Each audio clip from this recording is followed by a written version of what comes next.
Hai guys, apa kabar kalian semua? Welcome back to Ruang Gelap. Video kali ini kita akan membahas salah satu episode dari Unsolved Mystery. Salah satu kasus yang paling menurut aku sangat membingungkan dan bener-bener ini seluruhnya sampai kesulitan untuk ngomong.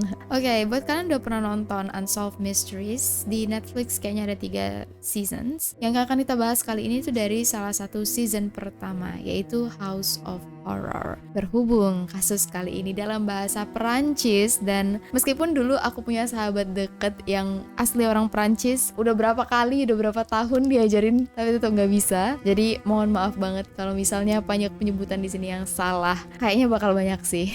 Aku udah berusaha banget untuk mendengarkan dengan baik gimana cara pronounce beberapa katanya, tapi kayaknya aku nggak bakal bisa bener deh. Maaf kalau aku ketawa-ketawa dulu, ini salah satu cara coping mechanism aku setelah membaca banyak banget kasus yang bikin kadang-kadang tuh mental agak sedikit terganggu. Gak ada yang lucu emang, cuman gak tahu kenapa aku tuh ketawa tiap kali aku ngerasa gugup atau ingat hal-hal yang menyeramkan. Anyway, intro aku kepanjangan kali ini, maaf banget. Kita akan membahas kasus hilangnya keluarga Dupont de Ligonnès. Salah satu keluarga yang tinggal di Nantes, Prancis, di kalangan masyarakat menengah ke atas. Keluarga ini terdiri dari 6 orang. Ayah yang bernama Xavier, ibu yang bernama Agnes. Meskipun tulisannya Agnes tapi bacanya Agnes. Jadi ya udah, daripada aku salah sebut nanti ya kan. Jadi aku juga sebut Agnes. Anak pertama yang bernama Arthur, anak kedua bernama Thomas, anak ketiga yang bernama Anne, dan yang keempat anak bungsu mereka yang bernama Benoit. Ibaratnya majalah, keluarga ini kalau dari sampulnya adalah keluarga Prancis yang sangat bahagia. Mereka punya semuanya. Ayah mereka, Xavier, adalah pebisnis sukses. Bisnisnya ada banyak di mana-mana, dia juga sering banget keliling ke kota-kota dan negeri-negeri sekitar. Dulunya bersekolah di sekolah teknik, dan yang paling unik, Xavier berasal dari keluarga aristokrat, ya. Dia ini keturunan bangsawan asli yang diturunkan dari ayahnya. Circle pertemanan Xavier juga orang-orang kaya, orang-orang bangsawan, elit. Dan dari kecil, Xavier selalu merasa dia jauh lebih baik dari orang lain. Ini Xavier sendiri yang ngomong, bukan kita yang ngejudge. Keturunannya bagus, dia ganteng, usahanya banyak, kaya raya. Xavier merasa superior dibandingkan orang-orang lain di sekitarnya. Xavier pertama kali bertemu dengan istrinya Agnes waktu Agnes masih berusia 16 tahun, waktu mereka masih sama-sama sekolah. Nah, mereka sempat pacaran sebentar, tapi Xavier ngerasa dia belum mau berkomitmen, dia masih mau mencari petualangan di luar sana, mungkin juga mencari wanita yang lebih baik mungkin. Makanya dia memutuskan hubungannya dengan Agnes, pergi berkeliling dunia, tapi mungkin karena nggak dapet pasangan yang lebih baik dari Agnes, Xavier balik lagi ke Prancis. Terus waktu dia menemui Agnes, dia kaget karena Agnes tiba-tiba sudah hamil di luar nikah. Dan meskipun kalau di luar negeri sekarang hamil di luar nikah itu bukan sesuatu yang aneh dan tabu, tapi waktu itu hal ini masih dianggap sangat-sangat tidak lumrah, sesuatu yang merupakan aib keluarga. Apalagi Agnes bener-bener religius, kerjaannya tiap hari ke gereja. Jadi waktu Agnes hamil, banyak banget orang yang ngerasa gak percaya. Tapi rupanya Xavier menerima hal ini. Dia bilang ke Agnes, dia bakal tanggung jawab dan membesarkan anak di dalam kandungan Agnes sebagai anak dia sendiri. Aku kurang tahu siapa ayah kandung sebenarnya, tapi Xavier beneran menepati janjinya. Dia menikahi Agnes, dan anak pertama yang dilahirkan oleh Agnes diberi nama Arthur. 2 tahun setelah Arthur lahir, mereka kedapatan anak laki-laki lagi yang diberi nama Thomas. 2 tahun kemudian lahir anak perempuan pertama mereka yang diberi nama Anne. Lalu di tahun 1997 lahir anak terakhir mereka yang diberi nama Benoit. Agnes ini sangat-sangat cantik. Anak-anaknya semuanya ganteng dan cantik. Arthur juga pintar. Dia setelah lulus dari kuliah di jurusan Science, kuliah lagi di jurusan IT. Umur Arthur masih muda banget, 20 tahun. Sembari dia kuliah, Arthur juga kerja di salah satu restoran pizza di setiap akhir pekan. Arthur biasanya tinggal di asrama, tapi kalau misalnya Sabtu Minggu dia pulang ke rumah. Soalnya dia juga ada kerja kan. Dan toko pizza tempat dia kerja itu dekat banget sama rumahnya. Arthur waktu itu udah punya pacar. Itu tadi sedikit kehidupan Arthur. Sekarang kehidupan Thomas. Waktu itu Thomas berusia di 18 tahun. Lagi kuliah di jurusan musik. Thomas kuliah di salah satu kuliah swasta Katolik. Sama seperti Arthur, biasanya dia nginep di asrama, tapi setiap weekend pulang ke rumah. Thomas terkenal sebagai anak yang sangat pendiam, tapi super baik hati. Dia juga sering nemenin ibunya setiap minggu pergi ke gereja. Sedangkan adiknya, Anne, ini anak yang paling pintar dari semuanya. Waktu itu Anne masih SMA, tapi dia udah kerja part-time sebagai model di majalah. Emang cantik banget. Nilainya di sekolah semuanya A, meskipun dia udah membagi waktunya sambil bekerja. Bener-bener keren banget. Selanjutnya, adik terakhirnya yang bernama Benoit, waktu itu berusia 13 tahun. Benoit juga suka banget main musik, terutama drum. Dia juga benar-benar berbakti dengan ibu dan ayahnya. Jadi kalau aku bilang keluarga ini kelihatan dari luar sempurna, emang bener banget. Coba deh kalian pikir, kurang apa lagi sih keluarga ini? Udah keturunan bangsawan, punya segalanya, anak-anaknya pinter, masih kecil tapi udah punya karir. Mereka semua sekolah di sekolah swasta. Sekolah Katolik unggulan yang memang untuk orang-orang berduit. Ya. Makanya, waktu mereka tiba-tiba menghilang, satu persatu rahasia mulai terbuka dan ternyata keluarga ini jauh dari kata sempurna. Yang kita lihat semuanya hanyalah kebohongan. Langsung aja kita masuk ke cerita. Welcome to Ruang Gelap. Intronya bener-bener kepanjangan sih kali ini.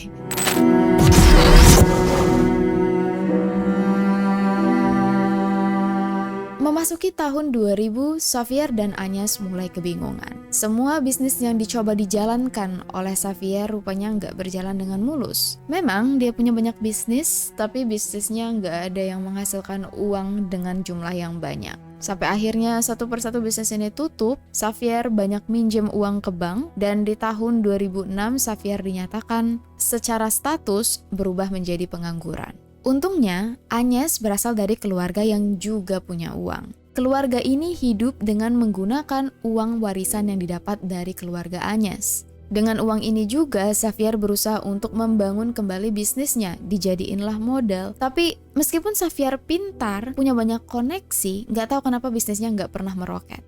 Yang tahu tentang keadaan finansial keluarga ini cuma orang-orang terdekat aja. Nggak banyak yang tahu. Tetangga sekitar ngira ini keluarga masih kaya raya. Mobil mereka masih ada 3. Anak mereka masih kuliah di tempat-tempat mahal. Gaya hidupnya juga masih kelihatan punya uang.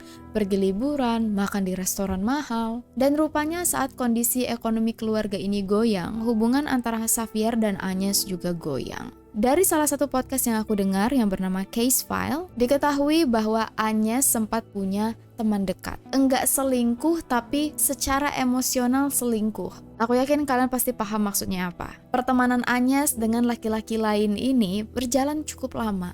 Dan waktu Xavier tahu, dia benar-benar nggak nyangka. Dia kira Agnes ini adalah istri yang sangat setia. Soalnya setiap hari dia pergi ke gereja, dia juga ngajar ke sekolah, nggak pernah nunjukin tanda-tanda bosen. Dan Xavier mulai bingung. Xavier nggak tahu bahwa selama ini Agnes ngerasa hubungan antara mereka berdua tuh udah nggak kayak dulu lagi. Dan Agnes sering banget nulis di forum online. Dia ngerasa Xavier terlalu sibuk dengan pekerjaan bisnisnya. Entah apakah ini adalah salah satu trigger yang nantinya membuat Xavier juga punya selingkuhan. Gak cuma satu, tapi ada banyak. Dan Xavier sering banget pinjem uang ke para selingkuhannya ini. Dan gak pernah dikembalikan. Satu-satunya nama selingkuhan yang kita ketahui adalah wanita bernama Claudia, yang sempat menjalin hubungan dengan Xavier di tahun 2009. 2 tahun sebelum tragedi terjadi. Claudia tinggal di kota yang berbeda, tapi dulunya kota ini merupakan salah satu tempat masa kecilnya Xavier, dan dari sinilah mereka ketemu. Karena dulu, waktu Xavier masih tunangan dengan Agnes, mereka ini sempat selingkuh juga. Jadi, selingkuhan yang balikan gitulah. Ya Allah, gelap sekali ya hidup ini. Dari Claudia, Xavier sempat minjem uang sebanyak 50.000 euro. Claudia nggak punya uang, tapi Claudia mengusahakan pinjam ke bank karena Xavier janji. Kalau dia dipinjemin uang, dia bakal meninggalkan keluarganya untuk menikahi Claudia. Uang ini dikasih ke Xavier, rupanya janji itu janji palsu. Xavier nggak pernah meninggalkan keluarganya dan justru hubungannya dengan Claudia yang mulai bermasalah. Makanya Claudia memutuskan untuk mengakhiri perselingkuhannya dengan Xavier dan sekarang menuntut jalur hukum untuk Xavier mengembalikan uangnya yang sebanyak 50.000 euro itu, karena duit itu duit hasil ngutang. Utangnya pakai nama dia lagi. Xavier depresi, dia bingung banget karena dia tahu dia nggak bisa mengembalikan uang itu. Jangankan hutang dari Claudia, hutang dari orang-orang lain tuh juga masih ada banyak banget. Sedangkan pemasukan keluarga ini dalam 1 bulannya cuma sekitar 500 euro. Untuk bayar uang sewa rumah aja itu sekitar 8.000 euro per tahun. Belum lagi uang sekolah anak, uang mereka liburan jalan-jalan, bener-bener udah habis. Di tengah rasa putus asa, tiba-tiba Xavier dapat telepon, ayahnya meninggal dunia. Di tanggal 2 Februari 2011, Xavier pergi mengunjungi rumah mendiang ayahnya. Rumahnya rumah sewaan, dan sama seperti Xavier, ternyata ayahnya juga mengalami masalah finansial. Setelah ayahnya meninggal, Xavier sempat ngira, oke, akhirnya aku bisa dapat harta warisan. Tapi rupanya ayahnya juga nggak punya uang. Xavier cuma dapat beberapa furniture yang sudah tua dan juga satu pistol rifle kaliber 22. Bukan pistol ya, tapi senapan lebih tepatnya. Dan setelah Xavier mewarisi senapan ini, dia mulai tertarik dengan senjata api. Banyak yang percaya ini adalah awal dari rencana Xavier untuk mencelakakan keluarganya sendiri. Xavier mulai nulis di forum internet, nanyain hal-hal yang berhubungan dengan senjata. Gimana caranya menembak tanpa menimbulkan suara. Dia cari tahu pengedap suara apa yang cocok dengan senapan itu. Dia juga mulai mendaftar kursus gimana caranya menembak. Sampai akhirnya Xavier mendapatkan izin resmi sebagai pemilik senapan yang diturunkan oleh ayahnya tadi. Xavier juga ngajakin anak-anaknya untuk ikut kursus menembak, tapi yang membuat orang merinding adalah saat di tanggal 23 Februari, Xavier pergi ke banyak banget toko yang berbeda-beda yang jauh dari rumahnya untuk membeli barang-barang yang aneh.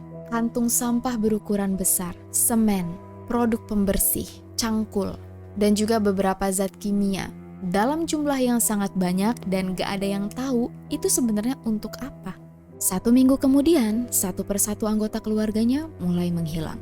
Orang pertama yang menghilang adalah Arthur di tanggal 1 April. Pemilik toko pizza di tempat Arthur bekerja bingung karena untuk pertama kalinya Arthur tidak datang untuk ngambil gaji. Waktu itu kan gajinya masih cash dan setiap tanggal 1 dibayarkan. Di tanggal 1 April itu Arthur nggak datang dan nggak bisa dihubungi. Pacar Arthur juga mulai bingung. Beberapa hari Arthur nggak ada kabar. Saking bingungnya, pacarnya tadi nekat datang langsung ke rumah untuk menemui Arthur. Tapi rumah dalam keadaan sepi. Dia ngetok, ngebel berkali-kali, nggak ada jawaban. Jadi pacarnya tadi pulang dan bingung, nggak tahu harus ngapain. Tanggal 1 April itu hari Jumat. Nah, di hari Sabtunya, Xavier terlihat membeli beberapa barang di toko-toko sekitar. Xavier membeli kapur tohor atau kalsium oxide seberat 40 kg. Tapi sejauh ini belum ada yang curiga. Besoknya di tanggal 3 April, Xavier mengajak ketiga anaknya dan juga istrinya untuk makan malam di restoran mahal. Arthur nggak ada. Tapi anehnya, Xavier, Agnes, Thomas, Anne, Benoit, semuanya kelihatan baik-baik aja. Kelihatan ketawa-ketawa dan menikmati makanan seperti biasa. Tapi polisi percaya, begitu mereka pulang dari restoran, balik ke rumah, Xavier menghabisi semuanya satu persatu. Karena semenjak itu, gak ada satu orang pun yang melihat anggota keluarga ini. Di hari Senin besoknya, Anne dan Benoit gak masuk sekolah dan gak akan pernah masuk sekolah lagi. Xavier mengabari pihak sekolah bahwa Anne dan Benoit sakit. Jadi awalnya juga gak ada yang curiga. Di hari yang sama, Agnes juga mengirim pesan ke orang-orang tempat dia bekerja. Agnes bilang dia sakit, dia nggak mau dikunjungin, dan jangan datang ke rumah. Untuk beberapa hari di awal, nggak ada yang terlalu merasa khawatir. Tapi setelah lebih dari 5 hari, orang-orang ini nggak pernah muncul, nggak pernah ada kabar, dan cara SMS yang dikirim oleh mereka kayak kata-katanya aneh, mulai banyak yang merasa penasaran dan khawatir. Beberapa sempat datang ke rumah mereka untuk ngecek, tapi rumah beneran dalam keadaan sepi. Bahkan di tempat kotak surat pos itu ditempel tulisan, tolong kirimkan kembali surat-surat yang datang ke penulis aslinya. Jadi jelas kelihatan bahwa keluarga ini nggak mau nerima surat. Orang terakhir yang terlihat masih hidup adalah Thomas. Setelah makan di restoran, dia pulang ke asrama. Dia masih sempat ketemuan sama temennya, nginep di kamar temennya. Tapi tiba-tiba di tanggal 5 April, di hari Selasa berikutnya, Thomas kelihatan panik. Dia bilang ke temennya, aku harus pulang sekarang, ibuku dalam keadaan koma. Dia kecelakaan sepeda. Thomas sempat terlihat makan malam berduaan dengan Xavier. Dan kondisi mereka waktu itu tegang, gak senyum, gak ngobrol, dan itu adalah kali terakhir Thomas terlihat. Besoknya, Thomas gak ada kabar sama sekali dan teman-temannya mulai bingung. Ini pasti ada apa-apa. Thomas gak pernah menghilang tanpa kabar sama sekali. Dan 3 hari kemudian, pada tanggal 8 April, untuk terakhir kalinya, Xavier menghubungi semua anggota keluarganya seolah-olah gak ada yang terjadi. Tapi semenjak itu, semua koneksi, kontak benar-benar hilang. Pihak sekolah Anne dan Benoit menerima surat dari Xavier yang menyatakan mereka sekeluarga pindah ke Australia. Di dalam surat ini, Xavier juga membayar uang sekolah sampai mereka berdua tamat. Ini juga aneh banget. Kalau memang mereka berhenti, kenapa uang sekolahnya masih dibayar? Ya kan? Bos Agnes juga menerima surat pengunduran diri. Alasannya sama, tiba-tiba satu keluarga ini harus pindah ke Australia. Lalu, anggota keluarga mereka satu persatu juga mendapat surat yang terdiri dari 4 halaman. Yang menceritakan apa yang sebenarnya terjadi. Xavier bilang sebenarnya selama ini dia bukan pebisnis yang bangkrut. Itu semua cuman acting. Sebenarnya dia adalah salah satu anggota DEA. Bisa dibilang BNN-nya Amerika. Selama ini semuanya hanyalah penyamaran. Dia sebenarnya lagi mencari kingpin atau raja besar narkoba yang ada di Perancis. Tapi sayangnya, penyamaran ini mulai terbongkar. Sekarang keluarga mereka dalam bahaya, mulai ditargetkan oleh orang-orang jahat. Makanya, mereka harus tiba-tiba bersembunyi dan menghilang ke tempat lain. Xavier juga cerita, mereka akan pindah ke Amerika, tapi Xavier berbohong ke orang-orang sekitar bahwa mereka pindahnya ke Australia, karena ini adalah rahasia besar yang harus ditutupi. Xavier meminta kepada semua anggota keluarganya untuk jangan bilang ke siapa-siapa tentang hal ini. Xavier juga merincikan warisannya. Dia bilang salah satu mobilnya dia kasih ke kakaknya. Mobilnya yang satu lagi dia sudah kasih ke temennya. Pokoknya semua ditulis dengan sangat rinci. Dan ini membuat keluarganya agak sedikit bingung. Memang sih mereka nggak tahu sebenarnya selama ini Xavier berbisnis apa. Jadi menurut mereka masuk akal kalau Xavier sebenarnya adalah mata-mata. Tapi menurut anggota yang lain, kalau memang keluarga ini harus tiba-tiba menghilang begitu aja, kenapa Xavier punya waktu untuk nulis 4 lembar surat dan merincikan hal-hal yang bahkan sebenarnya kalau dia nggak tulis pun, ya udah. Waktu pihak keluarga mulai kebingungan antara pengen ngadu ke polisi, tapi juga ini kan rahasia ya, gak boleh ngadu ke polisi. Nah, para tetangga sekitar juga rupanya udah mulai curiga. Keluarga ini meskipun mereka pergi liburan gak pernah nutup shutter jendela mereka. Tapi udah seminggu shutter jendela ditutup. Gak pernah ada suara sama sekali dari rumah. Padahal rumah ini lumayan bising. Bukan bising, kayak lumayan aktif lah pergerakan orang-orang di rumah itu biasanya. Terus mobil Agnes berhari-hari terparkir begitu aja di pinggir jalan. Keluarga ini juga punya 2 anjing. Biasanya anjing mereka setidak-tidaknya ada suara lah. Tapi ini sama sekali nggak ada suara. Sebenarnya beberapa hari sebelumnya sempet 2 anjing ini melolong nggak berhenti selama 2 malam. Makanya para tetangga bingung, kok sekarang tiba-tiba sama sekali nggak ada suara. Akhirnya di tanggal 11 April, salah satu tetangga nelpon polisi. Dia bilang, "Pak, tolong dong cek tetangga saya kok nggak ada suara, saya takut ada kenapa-kenapa." Begitu pihak kepolisian datang, mereka ngecek pintu rumah dikunci. Mereka panggil tukang kunci, dibukalah pintu secara baik-baik dan rumah dalam keadaan rapi. Nggak ada tanda-tanda ada sesuatu yang buruk terjadi di rumah itu. Seluruh kasur, sarungnya udah dibuka. Bantalnya juga ditata rapi. Semua foto keluarga hilang. Kelihatan banget bahwa keluarga ini memang pindah. Tapi kelihatan agak terburu-buru karena banyak banget barang yang ditinggalkan. Tapi dalam keadaan rapi. Menurut pihak kepolisian gak ada yang harus dikhawatirkan. Selama berhari-hari, tangga, keluarga, teman-teman dari anak-anak, teman kerja, semuanya bingung karena ini keluarga sama sekali gak bisa dikontak dan mereka ngerasa gak mungkin gak sih? Akhirnya pihak keluarga buka suara. Mereka minta polisi untuk ngecek, bener nggak Xavier adalah salah satu saksi mata dan juga anggota dari mata-mata narkoba di Amerika. Dan waktu pihak kepolisian Prancis menghubungi pihak kepolisian Amerika, terbukti bahwa Xavier berbohong. Jadi semenjak itu, polisi membuka investigasi kasus hilangnya keluarga Dupont de Ligonnès. Polisi sempat datang ke rumah mereka sebanyak 5 kali untuk memastikan ada apa sih sebenarnya di rumah itu. Tapi nggak pernah ada hal yang aneh. Sampai pada 19 April 2011, saat untuk pertama kalinya pihak kepolisian membuka investigasi secara publik, disiarkan secara langsung ke media, tiba-tiba polisi yang sedang berbicara di depan tayangan langsung ini di-stop. Terus dia bilang, "Maaf, kami harus menghentikan tayangan ini karena ada petunjuk baru." Semuanya bingung dan tahu pasti ada hal besar yang terjadi. Tapi nggak ada yang menyangka bahwa di saat yang bersamaan ternyata polisi berhasil menemukan 5 jenazah. Saat konferensi tadi berlangsung, rupanya pihak kepolisian mulai melakukan sedikit penggalian. Mereka agak curiga setelah baca-baca surat yang ditinggalkan oleh Xavier. Xavier sempat bilang, semuanya boleh diambil, tapi barang-barang yang ada di halaman belakang, ruang bawah, dan juga teras belakang sebaiknya jangan diganggu karena memang barang itu udah ada sejak mereka pindah ke rumah itu. Pihak kepolisian tadi iseng-iseng aja ngelihat bagian bawah teras, jadi ada semacam kayak crawl space atau space kecil yang pendek banget. Nah, di bagian situ itu ada kayak beberapa tanah yang bentuknya masih baru, warnanya agak sedikit beda. Iseng digali dan mereka nemu ada beberapa papan yang baru dipasang. Dan waktu papan ini dibuka, mereka kira oke, mungkin isinya barang-barang orang zaman dulu. Maksudnya barang pemilik sebelumnya.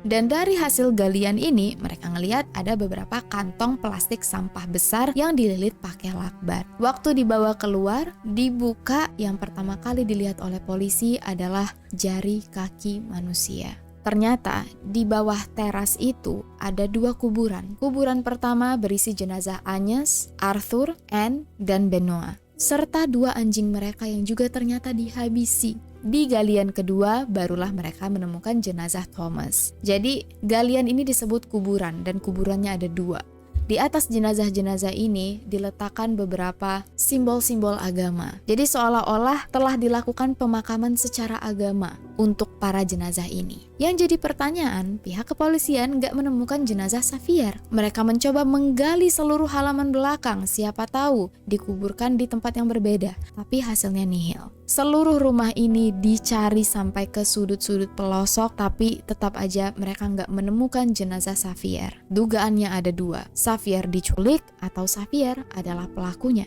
Semua jenazah yang sudah diangkat langsung diautopsi. Hasil autopsi menyatakan bahwa semua jenazah ini meninggal karena ditembak sebanyak 2 kali di bagian kepala. Ditemukan obat tidur di dalam seluruh jenazah, kecuali jenazah Agnes. Ini yang membuat pihak kepolisian juga bingung kenapa Agnes tidak diberi obat tidur. Tapi setelah diteliti lagi, ternyata Agnes setiap tidur harus pakai mesin apnea. Nah, kelihatan mesin ini dimatikan sejak tanggal 3 April jam 3 subuh. Bisa jadi Agnes dipingsankan dari mesin ini. Dan ini adalah alasan kenapa Agnes nggak dikasih obat tidur.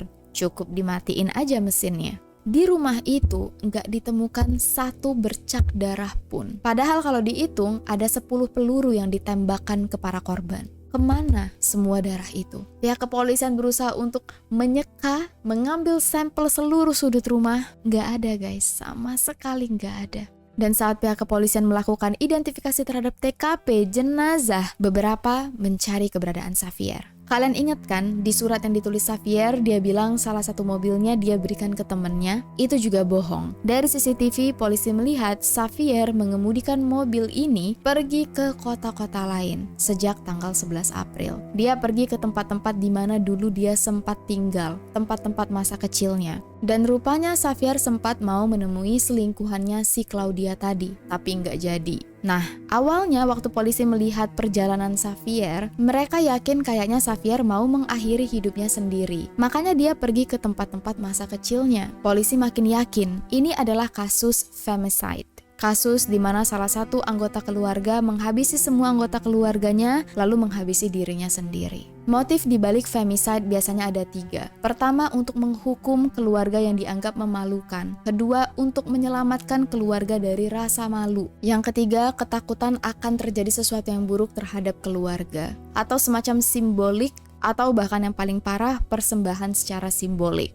Melihat latar belakang keluarga ini, permasalahan yang dihadapi oleh Xavier dan Agnes, kemungkinan besar Xavier merasa malu. Dia udah nggak punya uang untuk menghidupi keluarganya. Pengacara Claudia mulai menuntut secara terang-terangan secara hukum. Xavier tahu cepat atau lambat semua boroknya bakal terungkap dan dia nggak mau keluarganya tahu bahwa dia adalah ayah yang tidak sukses, suami yang tidak bisa menafkahi keluarga. Makanya Xavier lebih memilih untuk menghabisi anggota keluarganya daripada harus menanggung malu. Biasanya pelaku femicide adalah orang-orang narsis seperti Xavier. Dia lebih baik menghabisi orang lain daripada menanggung malu. Xavier terakhir kali terlihat di CCTV pada tanggal 15 April 2011 di mana dia berjalan menuju daerah pegunungan. Xavier terlihat cuma membawa tas kecil yang panjang yang kemungkinan besar berisi senapan kaliber 22 yang hilang, dan polisi yakin senapan ini yang digunakan untuk menembak semua anggota keluarganya. Waktu pihak kepolisian melakukan pencarian di sekitar pegunungan, mereka waktu itu yakin akan menemukan jenazah Xavier, tapi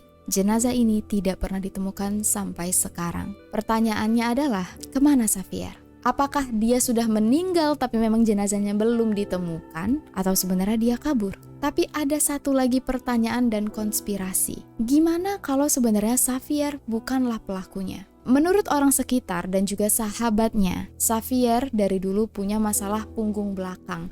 Dia nggak bisa nunduk lama-lama. Nah, untuk melakukan penguburan jenazah di bawah teras, Xavier nggak bakal mungkin bisa. Pertanyaannya lagi, di mana para korban ini dieksekusi? Di rumah itu nggak ada darah sama sekali. Pertanyaan ketiga, begitu semua jenazah diangkat oleh polisi dan diautopsi, pihak kepolisian tidak mengizinkan anggota keluarga untuk melihat jenazah untuk terakhir kalinya. Nggak pernah dilakukan tes DNA, dan nggak ada anggota keluarga yang datang untuk melihat jenazah secara langsung. Pertanyaannya, siapa yang mengkonfirmasi identitas para jenazah? Kenapa jenazah nggak boleh dilihat? Banyak yang percaya bisa jadi para jenazah yang ditemukan polisi bukanlah jenazah keluarga Dupont de Ligonnès. Tapi kalau memang bukan jenazah mereka, jenazah siapa? Untuk menghabisi 5 orang sekaligus, mengubur mereka di bawah teras halaman yang tidak bisa dilakukan oleh Xavier. Apa mungkin Xavier bukan satu-satunya orang yang terlibat dalam kasus ini? Semakin aku menggali kasus ini, semakin banyak pertanyaan yang aku dapetin, bukan jawaban. Kalau mau simple, secara logika dan secara bukti yang terlihat, udah jelas Xavier adalah orang yang paling mengetahui apa yang sebenarnya terjadi. Dia orang terakhir yang terlihat masih hidup. Satu persatu keluarganya bener-bener hilang begitu aja. Belum lagi, nggak ada yang bisa memastikan kapan para anggota keluarga ini meninggal. Benar-benar nggak ada yang tahu. Yang kita ketahui cuman urutan siapa yang menghilang duluan. Yang pertama kali Arthur, lalu Thomas, Anne, Agnes, dan terakhir Thomas. Banyak yang percaya kayaknya Xavier sebenarnya nggak mau menghabisi Thomas, karena Thomas adalah satu-satunya keturunan yang bakal mewarisi nama keluarga bangsawan mereka. Makanya Thomas yang terakhir kali dihabisi karena Xavier merasa ragu. Menurut teman-teman sekitar, bangsawan-bangsawan elit sekitar, hal paling penting dalam keluarga mereka adalah nama keluarga. Jadi wajar banget kalau Xavier ragu-ragu untuk menghabisi Thomas. Soalnya Thomas ini anak laki-laki pertamanya. Arthur kan anak pria lain. Makanya aku sangat tertarik untuk tahu apa pendapat kalian. Sayangnya aku juga gak punya jawaban untuk video kali ini, dan silakan untuk kalian yang mau berkomentar di bawah. Aku pengen dengar langsung pendapat kalian. Sampai sekarang Xavier masih menjadi buronan Interpol, salah satu pria paling dicari di seluruh dunia. Ada beberapa pengaduan yang sempat melihat orang yang sangat mirip dengan Xavier, tapi sejauh ini hasilnya masih nihil. Belum lagi muka Xavier ini lumayan pasaran. Maksudnya nggak ada hal yang menonjol, nggak ada fitur unik. Banyak banget orang yang mirip dengan dia. Di dalam surat terakhir yang dikirimkan oleh Xavier sempat menulis, "Suatu hari kita akan bertemu lagi dan aku akan menceritakan apa saja yang terjadi pada kami." Dan mungkin suatu hari kita benar-benar bisa tahu apa yang terjadi. Sampai di sini dulu video kita kali ini. I'll see you guys very soon in the next video. Lebih dan kurang aku mohon maaf, terutama pada penyebutan kata-kata di sini. Aku berusaha untuk membuat kasus ini sesederhana mungkin. Mudah-mudahan kalian juga menerima informasinya dengan lebih mudah. Thank you so much buat kalian semua yang selalu mendukung Ruang Gelap. Aku nggak bohong saat aku bilang berkat kalian semua Ruang Gelap masih ada di sini, karena memang semua ini atas dukungan kalian. So, thank you so much. Mudah-mudahan kita semua sehat selalu, terlindung dari orang-orang jahat, dan semakin aware dengan lingkungan sekitar. I'll see you guys very soon in the next video. Please take care, stay safe, and stay alive.